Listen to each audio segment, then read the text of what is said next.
100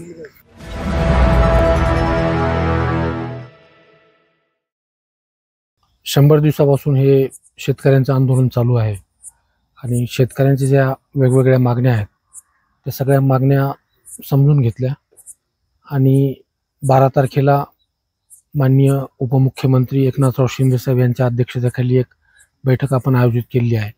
त्या बैठकीमध्ये आपल्याला कोणते मुद्दे मांडायचे आणि कोणत्या मुद्द्याचा आग्रह करायचा याच्याबद्दलही सर्व लोकांबरोबर चर्चा केली आणि जवळपास सगळ्याच मागण्या त्यांच्या बरोबर आहेत असं दिसतंय। कारण जमिनीचं भाव बरोबर पकडलेलं नाही, हायेस्ट जी रजिस्ट्री व्हॅल्यू ती पकडलेली नाही, त्याच्यानंतर ज्या जमिनी बागायती आहेत त्यांना जिरायती पकडलं, ज्या जमिनीमध्ये घरं आहेत त्या घराचं मूल्यांकन त्यांनी केलेलं नाही आहे।